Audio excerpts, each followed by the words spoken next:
turunkan itu semuanya adalah kalamnya Allah Subhanahu wa taala. Baik itu kitab Taurat, kitab Injil, ya, termasuk Al-Qur'an, itu semuanya adalah kalam Allah Subhanahu wa taala.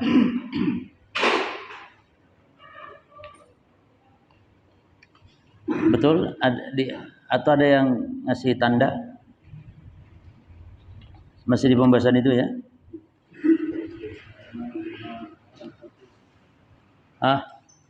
Abu Mer. Iya, itu. Baik.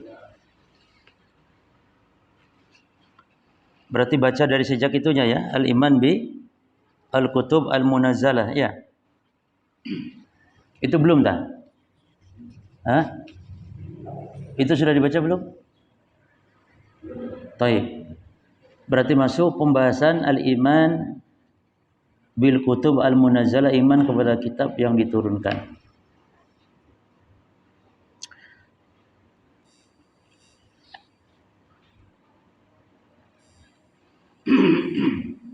Fa inna Allah ta'ala qad anzala ma'a kulli rasulin kitaban. Seperti sudah dibaca ini. Sesungguhnya Allah Ta'ala telah menurunkan kitab bersama dengan diutusnya setiap rasul. Jadi setiap rasul ada kitabnya. Berarti jumlah kitab adalah sejumlah para rasul. Yaitu dalam hadis 313 kurang lebih. Adapun nabi-nabi berarti menunjukkan tidak membawa kitab tapi melanjutkan syariat, yakni rasul sebelumnya.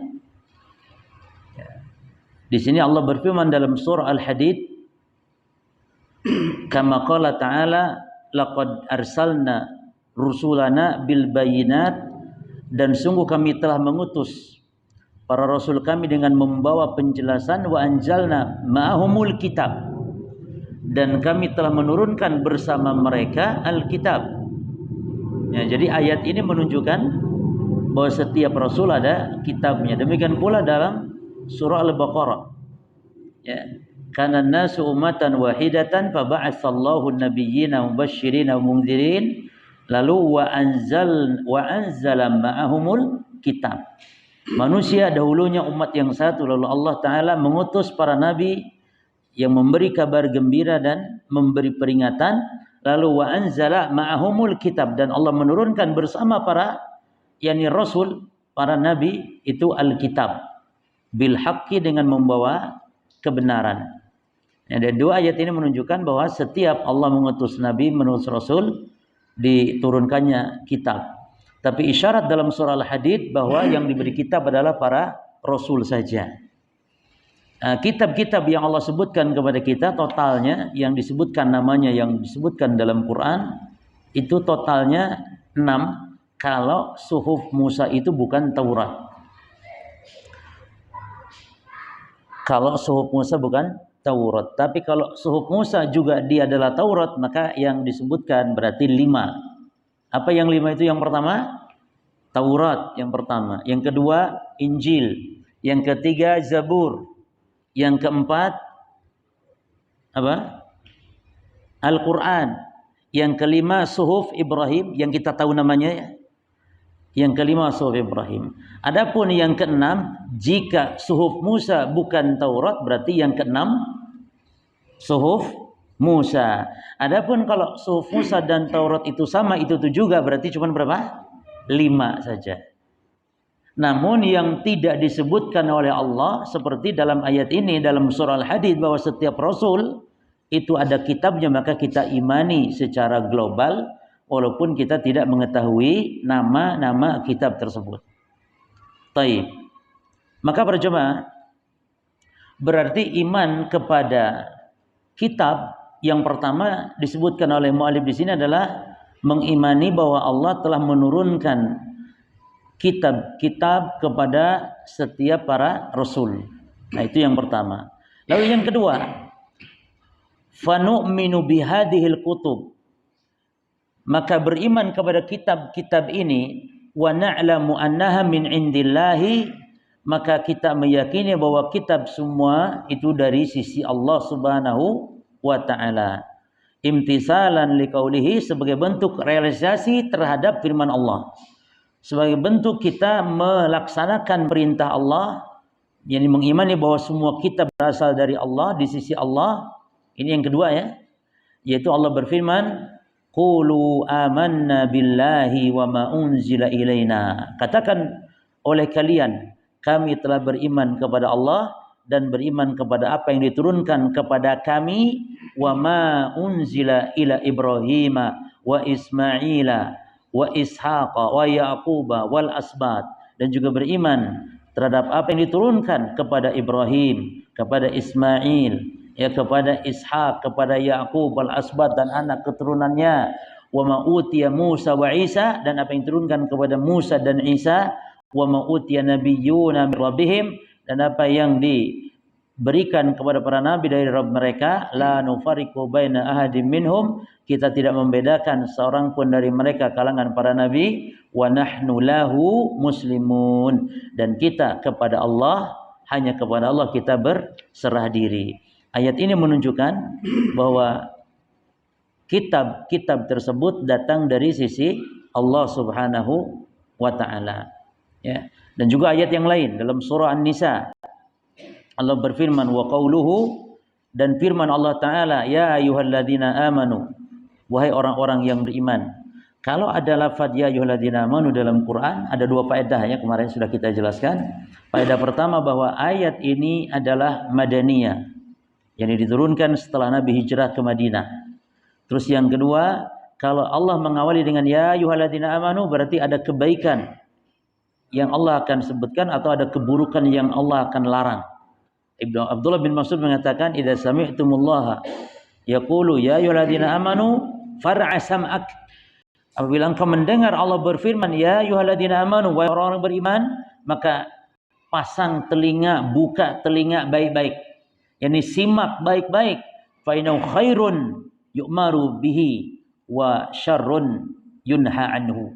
Karena akan ada kebaikan yang Allah perintahkan atau ada keburukan yang Allah larang. Di sini apa perintah? Nah, di sini perintah aminu billah. Wahai orang-orang beriman, berimanlah kepada Allah wa rasulihi, dan juga kepada rasulnya Allah, wal kitabil ladzi nazala, dan juga kepada kitab yang diturunkan ala rasuli, kepada rasulnya, wal kitabil ladzi unzila min qablu, dan juga berimanlah kepada kitab yang diturunkan sebelum Nabi, ini sebelum Nabi Muhammad, ini kepada Taurat, kepada Injil, mengimani secara global. Ya, adapun mengimani Quran, mengimaninya secara rinci dengan membacanya, mengamalkannya, berhukum dengannya, ya, menjalankan syariat, seluruh syariat-syariatnya selama belum dihapus. Nah, itu Al-Quran. Adapun kitab-kitab terdahulu kita hanya mengimani global bahwa dia kitab yang Allah turunkan kepada nabi-nabi, kepada rasul sebelum Nabi Muhammad, dan dia adalah kalamnya Allah, berisikan tentang hukum dan semisal. Jadi secara global. Taib. Juga firman Allah dalam surah Syura ayat 15, wa qul amantu bima anzalallah min kitabin, dan katakan aku beriman kepada apa yang diturunkan oleh Allah dari kitab-kitab. Ya. Maka ayat-ayat semua ini jemaah menunjukkan apa? Menunjukkan bahwa kitab tersebut datang dari sisi Allah karena menggunakan lafaz diturunkan. Berarti dari mana? Dari sisi Allah. Ya. Dan ini menunjukkan ketinggian Allah Subhanahu wa taala, yang menunjukkan sesuatu turun dari Allah. Berarti Allah hanya di atas. Seperti Alkitab ini. Kitab-kitab dikatakan turun dari Allah. Allahnya di mana kalau turun? Di atas. Allah fis sama ala arsy istawa, Allah beristiwa di atas arasy, Allah di atas langit. Demikian pula dalam surah Al-Baqarah jemaah, ayat 1 sampai dengan ayat 4.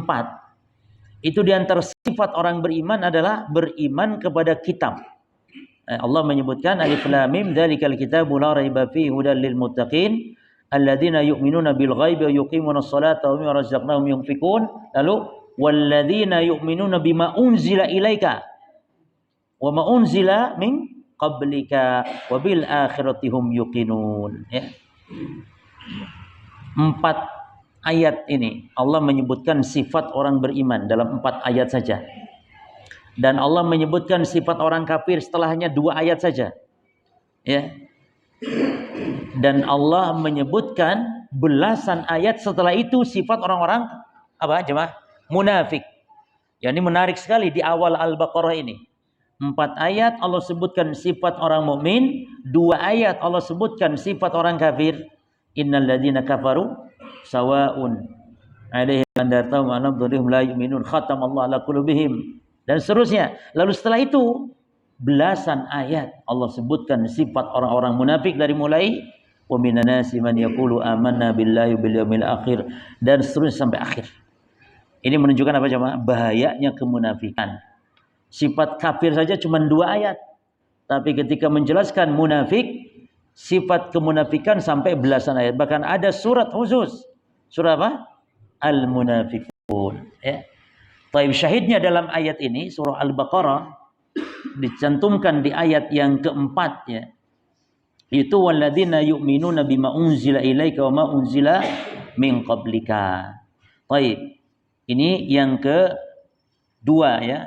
Beriman dengan kitab maknanya berarti mengimani bahwa kitab semua itu turun dari Allah. Sekarang yang ketiga jemaah. Beriman dengan kitab yakni penulis memberi judul tadi bahwa kitab-kitab yang diturunkan dari Allah itu adalah semuanya kalam Allah. Maka kita mengimani wa nu'minu bi anna hadhil kutub min kalamillah. Kita mengimani bahwa kitab-kitab semua ini adalah kalamnya Allah. Bukan kalamnya makhluk, bukan kalamnya Jibril, bukan kalamnya Muhammad, tapi kalamnya Allah. Huruf-hurufnya, makna-maknanya, semua dari Allah. Jadi malaikat Jibril hanya menyampaikan.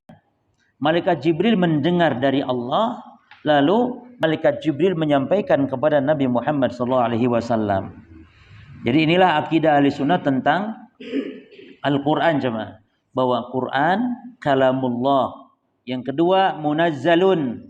Yang ketiga ghairu makhlukin. Yang keempat minhu bada'a. Yang kelima wa ilaihi ya'ud. Jadi sikap ahli sunnah terhadap Quran ada 5 poin. Keimanan, keyakinan, akidah ahli sunnah tentang Quran apa jemaah? Dibangun di atas 5 poin. Apa yang pertama? Kalamullah. 1. Yang kedua munazzalun. Diturunkan. Yang ketiga ghairu makhlukin. Wajib ngomong begini ini wajib. Karena apa? Karena ada ahli bidah yang mengatakan Quran makhluk. Maka ahli sunnah harus menegaskan ghairu makhluk, bukan makhluk. Ya. Quran itu bukan makhluk. Kalau akidah Asy'ariyah bagaimana jemaah?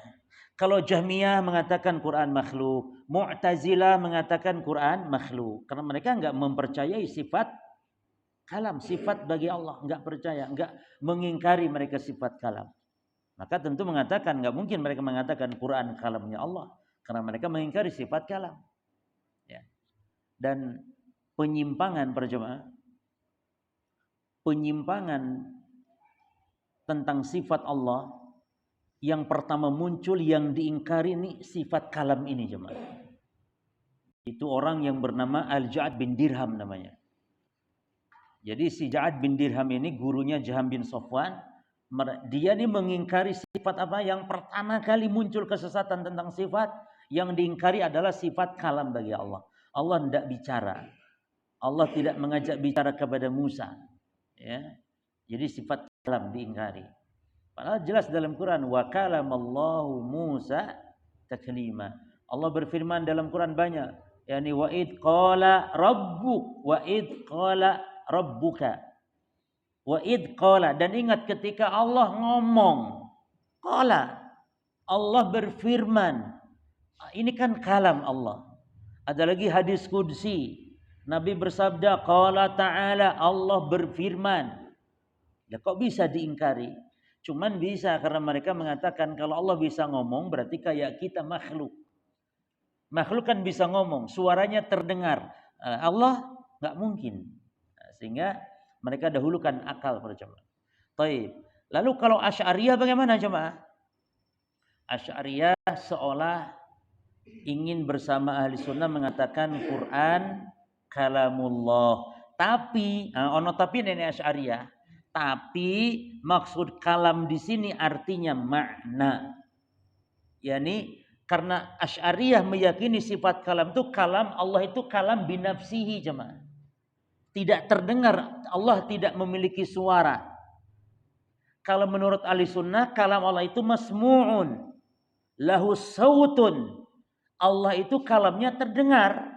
Contohnya Nabi Musa mendengar kalam Allah. Nabi Muhammad ketika Mi'raj juga mendengar kalamnya Allah langsung. Ada suara. Tentu kita pun penasaran kayak apa suaranya Allah nanti jemaah. Jangankan kita ya, Nabi Rasul pun tidak semuanya diajak bicara langsung oleh Allah. Jangankan kita, Nabi Rasul saja tidak semuanya diajak bicara oleh Allah. Hanya tertentu saja. Ini tentu memiliki keistimewaan. Di antaranya siapa? Jelas yang diberi gelar Kalimur Rahman, yakni Kalimullah. Siapa? Nabi Musa alaihissalam. Makanya Musa begitu mendengar kalam Allah langsung penasaran, ya Allah ingin lihat bagaimana wajahmu, bagaimana nyanyi zat. Karena penasaran Musa, loh ono suara nih. Akhirnya penasaran, tapi mustahil kalau melihat Allah di muka bumi ini. Maka kalau di akhirat Allah beri kekuatan makhluk bisa melihat wajah. Itu pun hanya melihat jemaah ya. Di akhirat kita nih, di surga nanti hanya ar-ru'yah, hanya melihat, hanya memandang, bukan al-idrak, yakni menguasai, meliputi Allah tidak. Allah tidak akan bisa diliputi oleh makhluk. Kalau begini namanya memandang. Saya memandang kitab begini. Itu memandang. Tapi kalau al-idrak meliputi kitab, yakni saya begini. Ininya. Itu namanya al-idrak. Nah, kita kepada Allah bukan begini. Tapi memandang dari jauh. Memandang. Seperti diibaratkan oleh Nabi memandang apa? Memandang bulan. Yang disamakan oleh Nabi memandang Allah itu bukan memandang objeknya, tapi cara pandang yang disamakan. Dari segi terangnya, dari segi arahnya, yakni di atasnya, dari segi terangnya. La tudammuna fi ru'yatihi, tidak ada gangguan, tidak desak-desakan dalam melihat Allah, tidak kesulitan dalam melihat Allah. Dan dari sisi ada jumlahnya. Matahari, bulan itu kan satu. Demikian pula kita melihat Allah Subhanahu wa taala. Jadi kata Asy'ariyah, Quran memang kalam Allah, tapi maksudnya makna. Apa maksud makna? Yani yang Allah sampaikan kepada Jibril itu makna. Sehingga yang mengatakannya adalah Jibril. Jadi Jibril hanya dapat makna dari Allah. Adapun lafaz-lafaznya bukan dari Allah, kata Asy'ariyah. Tapi siapa? Mereka ada khilaf. Ada yang mengatakan Jibril, ada yang mengatakan Muhammad sallallahu alaihi wasallam. Apalagi di dalam Quran dinyatakan demikian. Innahu laqaulu rasulin karim. Sesungguhnya Quran adalah perkataan Rasul yang mulia dalam Quran. Oh, tambah kuat itu. Asy'ariyah tuh kan berarti Quran kalamnya siapa? Gitu. Jadi katanya Quran perkataan Jibril atau Muhammad hanya maksud kalam Allah, yakni makna. Dan akidah Asy'ariyah tentang sifat kalam, yakni kalamullah binafsihi. Kalam Allah itu yakni pada dirinya, bukan terucap. Jadi Allah memberikan ilham-ilham atau makna-makna kepada Jibril atau kepada Muhammad. Tentu ini keyakinan yang batil. Dan yang dimaksud Asy'ariyah siapa? Keyakinan yakni Imam Abul Hasan Al-Asy'ari pada fase sebelum tobatnya memasuki kepada akidah Imam Ahmad bin Hanbal, mengikuti akidah Imam Ahmad bin Hanbal. Jelas jemaah ya? Baik. Maka keyakinan kita tentang Quran dibangun di atas 5 poin. Dia kalamullah, yang kedua munazzalun. Dalilnya tadi inna anzalnahu fi Lailatul Qadar. Berarti menunjukkan Allah yang menurunkan, Quran diturunkan. Yang ketiga bukan makhluk. Ya, jelas karena yang namanya kalamullah, sifat Allah bukan makhluk. Enggak ada makhluk yang bisa menempel pada zat atau sifat Allah. Kemudian yang ketiga, yang keberapa? Keempat, minhu bada'a, dari Allah bermula. Walaupun Muhammad SAW yang bicara, walaupun Jibril yang berfirman, Jibril yang bersabdanya, walaupun Rasul yang bersabda, mereka berdua ini hanya menyampaikan saja. Tapi sumbernya dari mana? Dari Allah. Minhu bada'a. Wa ilaihi ya'ud, dan kepada Allah kembali. Ini ada dua makna. Bisa jadi makna yang pertama, yakni di akhir zaman kelak Quran akan ditarik oleh Allah dari peredaran. Tidak ada hamba satupun yang hafal lagi Quran. Ditarik, dicabut oleh Allah dalam satu malam. Mushaf semuanya akan kosong Quran di malam tersebut. Dan setelah itu barulah terjadi kiamat. Atau yang kedua, makna kepada Allah kembali, ini secara pensifatan. Ini karena Allah yang berfirman, berarti ya dikembalikan semuanya kepada Allah Subhanahu wa taala. Baik. Lalu para jamaah sekalian, ini yang ketiga tadi ya, mengimani bahwasanya Quran, kitab-kitab semua bukan hanya Quran, dia adalah kalamnya Allah Azza wa Jalla, la min kalami ghairihi, bukan kalam selainnya. Wa anallaha ta'ala takallama biha, dan Allah Ta'ala berbicara dengan kitab-kitab tersebut hakikatan secara hakiki, kama sya'a, sesuai yang dikehendaki oleh Allah, ala wajhil ladzi arad, sesuai dengan yang Allah inginkan. Jadi Allah yang berbicara hakiki jemaah. Lalu didengar oleh malaikat Jibril, lalu disampaikanlah kepada para rasul yang dikehendaki oleh Allah. Ya, taib. Berikutnya, faminha, maka diantaranya, ya. Taib, ini pembahasan kita judulnya adalah anwa al-wahyi, macam-macam wahyu jemaah. Maka yang pertama ya, macam-macam wahyu yang pertama. Jadi bagaimana cara Allah menurunkan wahyu? Yang pertama, al-masmu'u minhu min wara'i hijab biduni wasitatin. Yani al-masmu'u minhu, yang diperdengarkan dari Allah, min wara'i hijab, di balik hijab, biduni wasitatin, tanpa perantara. Sebagaimana kama takalamallahu Musa, sebagaimana Allah berbicara kepada Nabi Musa. Ingat para jemaah, kalau dikatakan Allah berbicara dengan Nabi Musa sementara Nabi Musa adanya di bumi, bukan berarti Allahnya turun ke bumi, bukan begitu maknanya. Tapi Allah berbicara, Allah berfirman dan terdengar oleh Nabi Musa. Ya. Dan ini jangan main otak kita dikias-kiaskan. Kaya opo? Gak boleh kaya opo terhadap sifat Allah. Kaya opo Allah turun ke langit dunia. Makanya kalau ada orang yang mengatakan ya, katanya Allah turun ke langit dunia. Sementara jemaah, di sepertiga malam turunnya Allah. Sementara sepertiga malam itu kan berubah-ubah, terus berubah. Lah berarti Allahnya turun terus, tidak munggah-munggah. Terus arasnya piye? Arasnya apa kosong apa piye? Maka kita katakan itu kalau yang turun ente. Kalau yang turun kamu ya begitu makhluk. Tapi kalau Allah jangan seperti kita bayangkan kita turun. Sama halnya setiap hamba baca Al-Fatihah, itu setiap kali hamba baca Al-Fatihah, setiap itu pula Allah menjawab. Lah kalau kita akan bingung, jawab si A, bagaimana si B juga baca, si C belum masjid ini, belum masjid yang lain, belum orang Amerika juga baca Al-Fatihah. Kayaknya Allahnya bingung ini, yang mana duluan yang harus kita jawab. Itu kalau makhluk. Makanya jangan dibayangkan, gak boleh jamaah membayangkan saja ya, gak boleh. Yani membagaimanakan dalam hati bayangan saja gak boleh. Termasuk lisan mengatakan, kaya opo, bagaimana gak boleh. Maka ada dua pertanyaan yang tidak boleh ditanyakan. Satu, bertanya tentang 5 kenapa terhadap perbuatan Allah, kenapa terhadap perbuatan Allah, dan kaifa, bagaimana terhadap perkara gaib. Tentang sifat Allah ini kan perkara gaib, bagaimana, nggak boleh. Tentang azab kubur, perkara gaib. Tentang hari kiamat, perkara gaib, nggak boleh bagaimana. Dua hal tidak boleh ditanyakan. Kenapa terhadap perbuatan Allah dan bagaimana terhadap perkara gaib. Imani saja. Imani saja. Allah turun ya turun. Laisa kamitslihi syai', tidak serupa dengan makhluk turunnya. Selesai. Ya.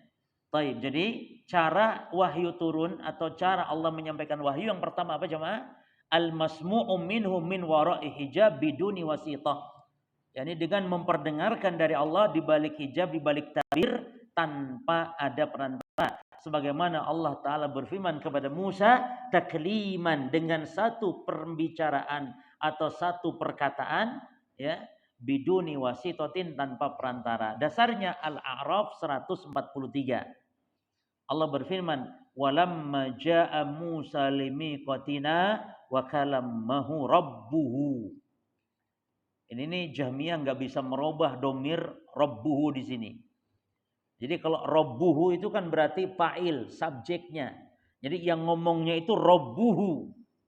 Ya, harokatnya di sini dhammah, yakni fa'il, nggak bisa dirubah lagi di sini.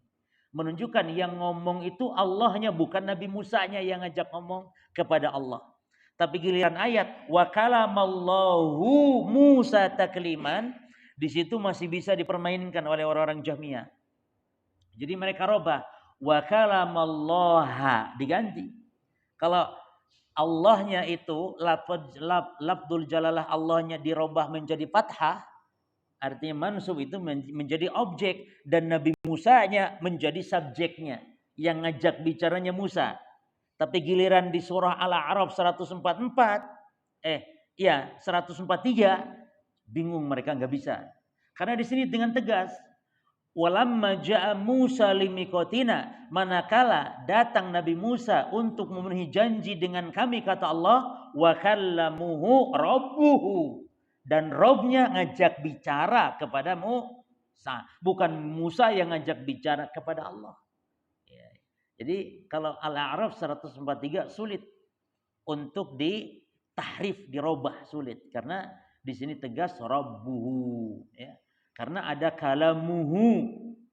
Kalamuhu nggak boleh dibaca robbahu. Ya, akan kacau bahasa Arabnya nanti. Kalau kalamuhu harus robbuhu. Nggak bisa diganti robbahu seolah Allah yang diajak bicara, enggak, karena wa kalamuhu.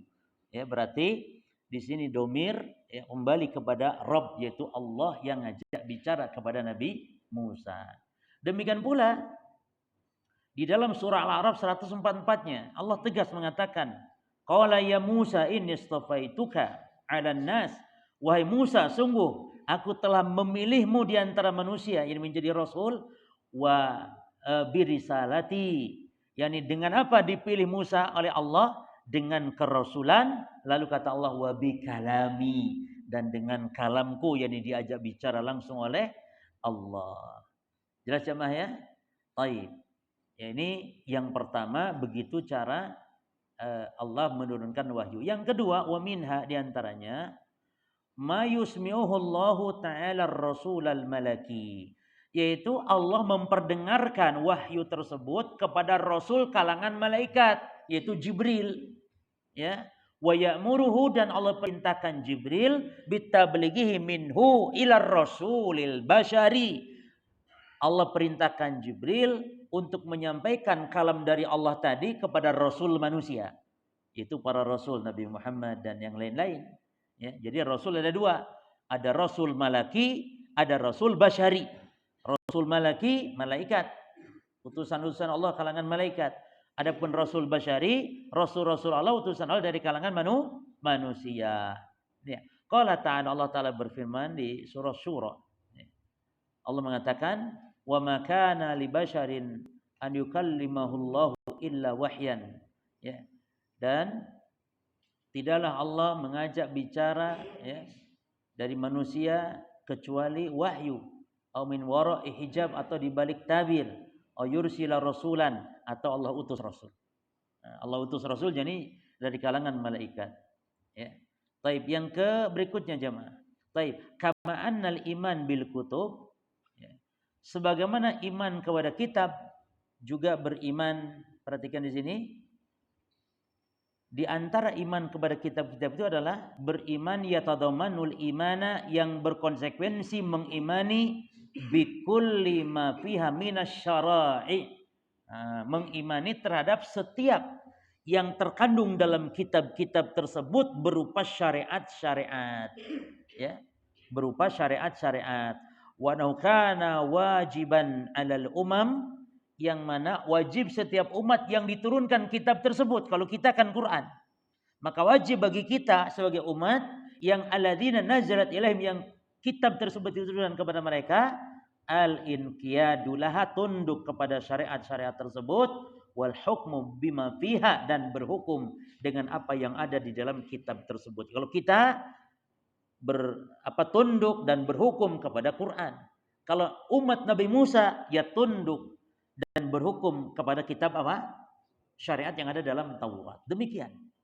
Jadi kita tidak boleh lagi sekarang untuk melaksanakan syariat kitab-kitab sebelum kita Al-Quran kecuali yang dibenarkan. Apa contohnya? Puasa Daud. Baru boleh. Karena dibenarkan oleh syariat kita. Itu syariat Nabi Daud sebenarnya, coba. Puasa sehari, buka sehari, puasa sehari, buka sehari. Ini syariat Nabi Daud ini. Namun kita disyariatkan pula, ditetapkan berdasarkan nas. Kalau tidak, nggak boleh. Ya, hukum asalnya demikian. Karena telah dihapus dengan datangnya Al-Quran. Berikutnya, beriman kepada kitab-kitab, yakni wa anna hadhil kutub, dan mengimani bahwa kitab-kitab semua ini adalah yusaddiqu ba'duha ba'dan, satu sama lain saling membenarkan, jemaah, la yukadzibuhu, dan tidak saling mendustakan. Subhanallah, ya. Maka tidak boleh sembarangan orang Islam mengatakan ayat ini bertentangan dengan ayat itu, enggak boleh. Enggak boleh, jemaah. Karena hukum asalnya tidak ada sama sekali yang bertentangan. Kalaupun ada, nampak bertentangan menurut ilmu saya yang bodoh, itu baru begitu boleh. Jadi ayat ini menurut saya yang bodoh bertentangan dengan ayat yang itu. Menurut saya yang bodoh, tapi menurut ulama nggak ada yang bertentangan. Maka nggak boleh sembarangan. Ini sekarang kan dengan seenaknya. Orang awam mengatakan, wah ini ayat bertentangan nih dengan ayat, atau ayat bertentangan dengan hadis. Nggak ada. Karena itu keakidah kita meyakini kalau Quran dan kitab-kitab satu sama lain semuanya saling membenarkan, bukan malah saling mendustakan. Artinya tidak ada kontradiksi. Itu cuma ya. Baik. Lalu mengimani Alkitab juga adalah wa anna naskhal kutubil ula ba'duha bi ba'din haqqun. Berarti meyakini, mengimani kitab-kitab itu apa jemaah? Bahwasanya kitab-kitab yang terdahulu, Taurat, Injil, Zabur, semua itu telah dihapus, ya.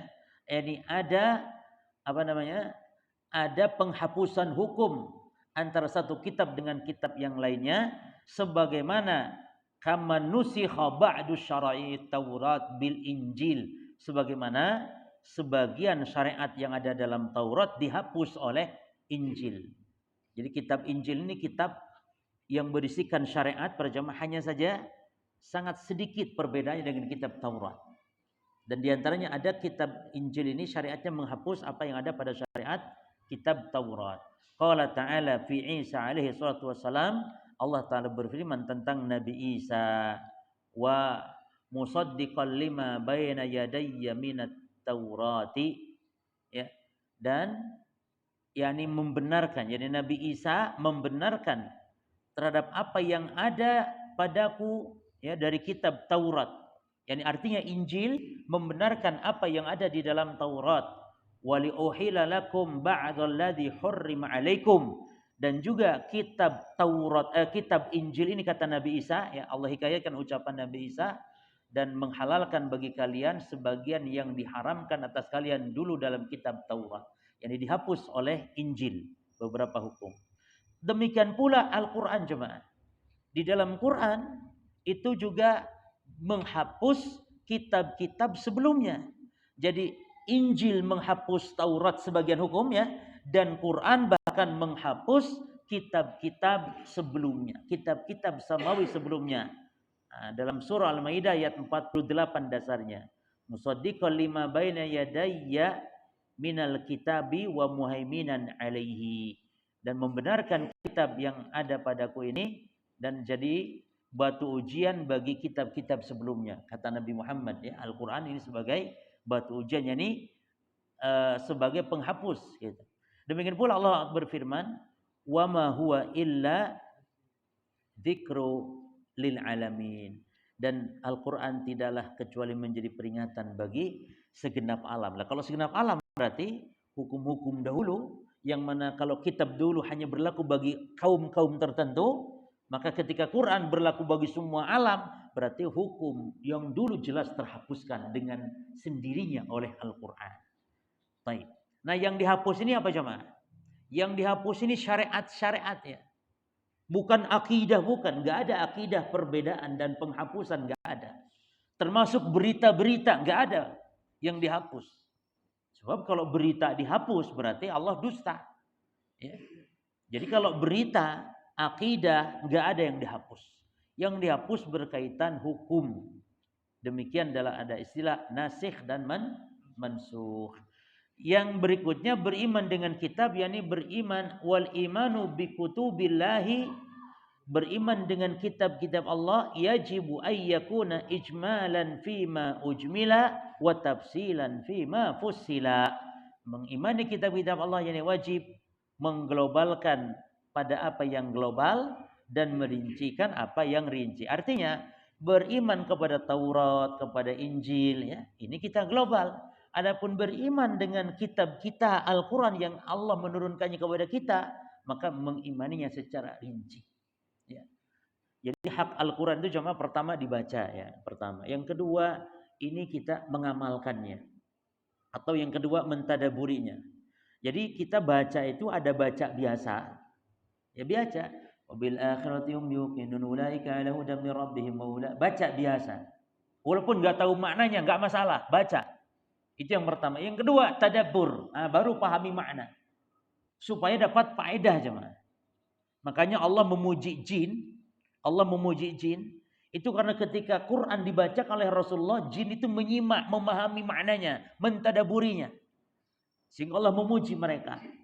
Yang ketiga, mengamalkan jemaah. Dan yang keempat, kita berbisnis dengan Al-Quran.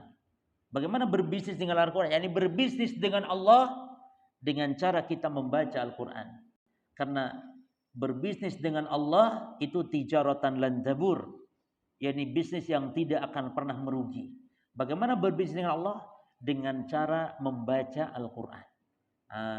Baca Quran, bagaimana bentuk keuntungannya jemaah? Keuntungan yang pertama, Allah akan memberikan pahala sejumlah huruf yang kita baca. Kalau alif lam mim itu 30 karena dikelipatkan 10. Jadi orang membaca alif lam mim itu dapat 30 cuma. Bayangkan kalau dzalikal kitabul la raiba fi, bagaimana kalau satu lembar. Terus kalau 2 lembar, kalau 1 juz, kalau 2 juz, sudah tidak terhitung pahala kita. Itu aribah, tijarah ma Allah, bisnis dengan Allah dengan baca Quran. Yang kedua jemaah, orang yang membaca Quran akan diangkat derajat di surga sebanyak ayat yang sudah kita pernah baca ketika di dunia. Allah mengatakan, bacalah dan naiklah derajat yang paling tinggi di surga sebanyak jumlah ayat yang kalian baca ketika di dunia. Makanya kita nih kalau dihitung dari mulai akil balik, sudah berapa ayat yang kita baca, kita sendiri yang tahu jemaah. Maka semakin banyak baca Quran, semakin banyak laba yang didapatkan. Karena dia sedang berbisnis tijarah ma Allah, berbisnis dengan Allah Subhanahu wa taala. Termasuk berobat dengan Quran. Jadi biasakan meruqyah itu jemaah. Istri kita sakit nih, istri kita sakit, ruqyah. Anak kita sakit, ruqyah. Ruqyah, baca, rumah kita baca Quran agar setan kabur dari rumah. Kata Nabi sallallahu alaihi wasallam, la taj'alu buyutakum maqabir fa inna syaitan yanfiru minal baiti ladzi tuqra'u fihi suratul Baqarah. Jangan jadikan rumah kalian kuburan, karena setan akan lari dari rumah yang dibacakan pada surah Al-Baqarah. Maka baca dalam rangka ngusir syaitan. Niatkan ngusir setan, karena demikian yang dijanjikan Nabi. Jadi boleh jemaah ya, niat seperti itu boleh. Karena memang Nabi menjanjikan. Ya.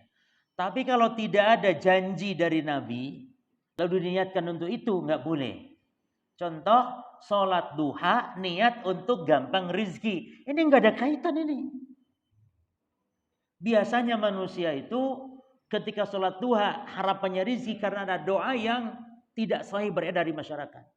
Allahumma la duha illa duha bauka jama jamuluk. Allahumma in kana rizki fi sama fa'anzilhu.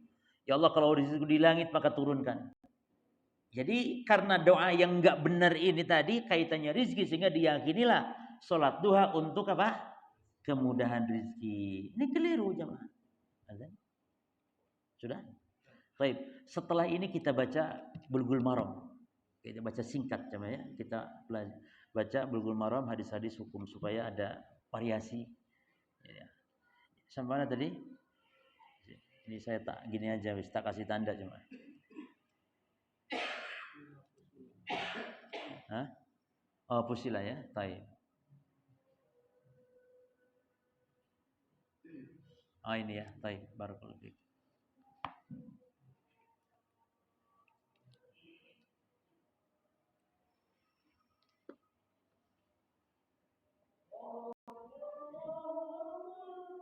Allahu Akbar.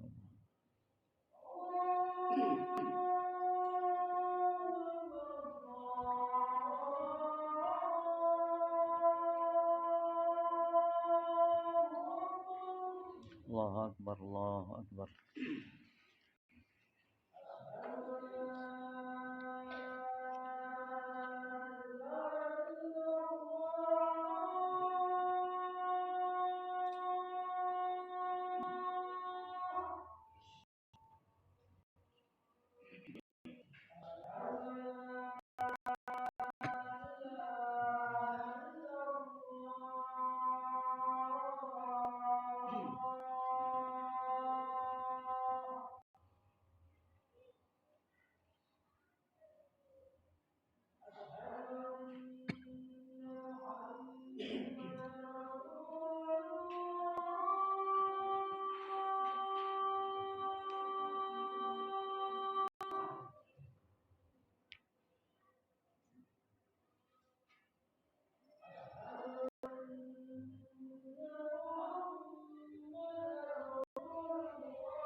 La haula wa la quwwata illa billah.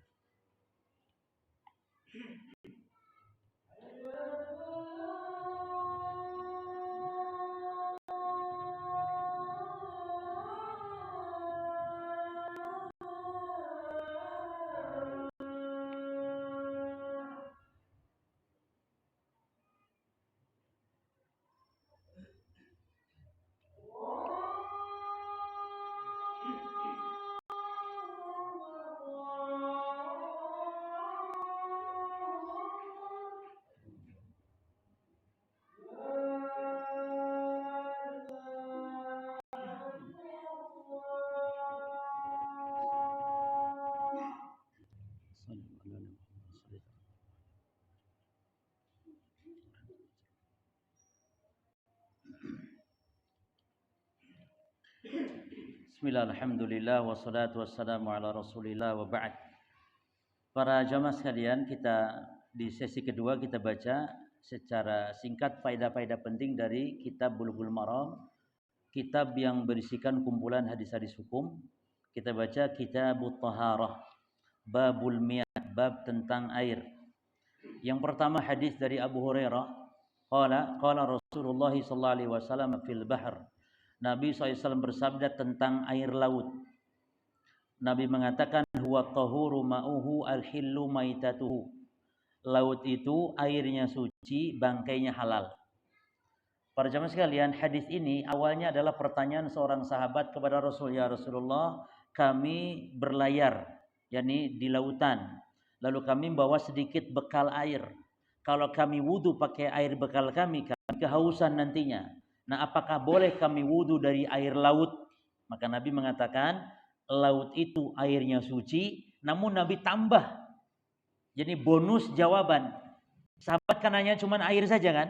Tapi Nabi tambah bonus, dan bangkainya juga halal. Bangkai laut halal, kecuali yang jelas mudorotnya gitu ya, bangkai yang sudah busuk misalnya. Tapi bangkai laut hukum asalnya adalah halal. Dan ini hadis ini cuma sebagai pengecualian terhadap firman Allah Subhanahu wa taala yang Allah mengatakan yang diharamkan adalah hurimat alaikumul maitah, diharamkan kalian bangkai. Dalam ayat itu umum, bangkai apa saja haram berarti. Namun ternyata dikecualikan oleh hadis ini. Itu ada bangkai yang halal. Bangkai apa?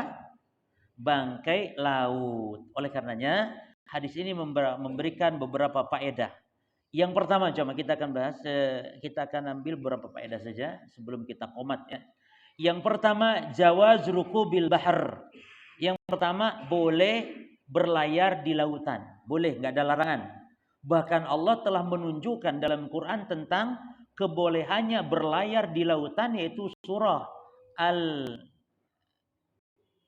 Al-Jasiyah ayat 12 jemaah. Allah mengatakan, Allahu ladzi sakhkhara lakumul bahra. Allah yang telah menundukkan lautan untuk supaya kapal bisa berlayar. Ini Allah yang telah menundukkan lautan tersebut agar kapal bisa berlayar dengan tenang. Nah, berarti Allah tegaskan dalam Quran. Yang kedua, faedah dari hadis bahwa di antara nikmat Allah berarti Allah menundukkan lautan. Yang ketiga, pelajaran dari hadis jemaah bahwa asyubhatu fi tuhuriyati ma'il bahr inda sa'il. Orang ini yang bertanya kepada Nabi, dia kenapa ada kebingungan tentang hukum air laut? Kenapa dia berpikiran air laut suci atau tidak suci? Karena sebab asinnya. Gimana ya? Jadi kenapa sahabat tanya tentang air laut kepada Rasul, boleh tidak wudu dengan air laut? Suci tidaknya air laut? Karena asinnya. Sehingga pas sahabat itu tanya gitu. Berikutnya, izalatu syubhah wal iskal bisuali ahli ilm. Menghilangkan syubhat dan kerancuan itu dengan cara apa jemaah? Dengan cara tanya kepada ahli ilmu. Jangan dipikir dewe. Atau jangan golek-golek dewe, jangan. Tanyakan. Fas'alu ahla dzikrin kuntum la ta'lamun. Berikutnya pelajaran dari hadis, tuhuriyatu ma'il bahr, kesucian air laut, dan dikuatkan dengan ungkapan Nabi huwa at-tahuru. Dengan kata-kata at-tahuru ini menunjukkan penguat bahwa air laut itu, perkataan demikian dalam bahasa Arab itu untuk menguatkan. Berikutnya, ta'kidul fatwa lisail idza da'atil hajah, dan boleh menguatkan fatwa ya, misal dengan sumpah atau dengan kata-kata yang menunjukkan kekuatan kepada orang yang bertanya, itu boleh kalau dibutuhkan untuk itu. Supaya orang tidak ragu jemaah. Ya, supaya orang tidak ragu, maka boleh orang yang fatwa itu menguatkan baik dengan sumpah atau dengan yang lainnya. Kemudian para jemaah dianjurkan menambah jawaban dari pertanyaan. Yang ditanyakan kan cuma hukum air, enggak nanya bangkai laut, enggak. Tapi ini dibolehkan karena apa jemaah? Karena ini akan memberikan faedah lebih gitu. Ini dibolehkan sebagaimana Nabi sallallahu alaihi wasallam melakukan. Kemudian para jemaah sekalian, tidak dibedakan la farqa baina ma'il bahri wa ghairihi mina al-miyah. Ya. Tidak dibedakan antara air laut dengan air selain laut seperti air hujan dan air-air yang lainnya, mata air dan semisal, itu semua dijadikan hukum sama, yaitu air yang suci disebut air mutlak. Jadi tidak disebut lagi air apa ya, air asin gitu tidak, tapi air itu saja. Tapi kalau air sudah dicampur teh, itu namanya bukan air lagi, tapi teh. Makanya jarang yang ngomong silakan diminum airnya, tapi silakan diminum tehnya. Biasanya gitu. Silakan diminum kopinya karena sudah berubah dari kemutlakan air. Nah, air seperti ini nggak boleh pakai wudhu karena bukan lagi air itu namanya. Jadi nggak boleh wudhu pakai air kopi misalnya, berkumur dengan air kopi gitu ya, kopi atau ya, nggak boleh. Termasuk nggak boleh wudhu pakai Sprite, karena ini bukan lagi air. Tapi kalau dia air itu air hujan, air mata air laut atau air mutlak disebut air. Kalau air laut masukin ke gelas, ini nama apanya? Namanya apa? Air. Tapi coba kalau teh dimasukkan ke gelas, air teh dicampur air, ini namanya apa? Bukan lagi air, tapi air ada. Ada pengikatnya, air teh gitu, bukan air lagi. Nggak boleh disebut air. Kalau ada tehnya nggak boleh disebut air. Ini apa namanya? Air, nggak boleh. Tapi kalau air putih, baik air laut, air sungai, air mata air hujan, itu memang air namanya. Masukin ke gelas, ini apa namanya? Air. Selesai. Tapi kalau ada tehnya, nggak boleh ngomong air. Tapi apa?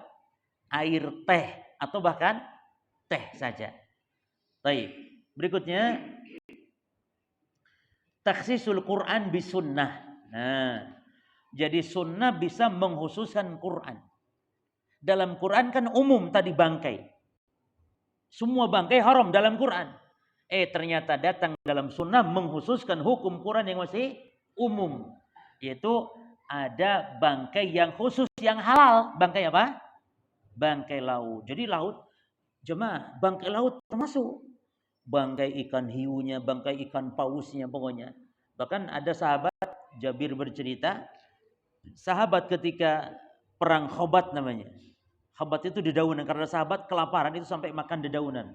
Lalu ternyata di pesisir itu ada ikan besar, ya, bangkai. Dimakan oleh sahabat sekitar 2 minggu jemaah. 2 minggu di pesisir makan bangkai ikan tersebut. Sampai dia bawa bekal ke Madinah. Sampai di Madinah Nabi pun ingin mencicipinya. Berarti bukan karena terpaksa. Karena kalau terpaksa nggak boleh dijadikan bekal jemaah. Kalau orang terpaksa kelaparan makan yang haram, itu nggak boleh dipakai bekal sampai ke rumah. Makan di hutan saja. Jangan, dan juga makannya jangan sampai kenyang. Kalau orang kelaparan sehingga harus makan yang haram untuk mengganjal perut agar tidak mati binasa, makannya tidak boleh kenyang, hanya sekedar untuk apa? Untuk menghilangkan kemerotan saja, nggak boleh sampai kenyang. Yang kedua, nggak boleh beli, nggak boleh dijual belikan. Jadi yang dijual belikan itu harus yang halalnya permanen, bukan halalnya karena sementara ketika darurat, bukan. Tidak boleh jual belikan. Yang ketiga, tidak boleh dijadikan bekal. Eman-eman ono sisane, ya, daging babi misalnya dibawa ke rumah tidak boleh. Nah ini ikan paus, ikan ambar, ikan besar, Rasul nyicipi. Ya, berarti menunjukkan halal, bangkai ya Rasul, ya halal. Taib. Jadi sunnah bisa mengkhususkan apa yang ada dalam Quran. Taib. InsyaAllah hadis kedua berbicara tentang air dan pembagian air. InsyaAllah kita akan baca lagi. Allah Ta'ala alam. Subhanakallah wa bihamdika. Asyhadu an la ilaha illa anta astaghfiruka wa atubu ilaik. Assalamualaikum warahmatullahi wabarakatuh.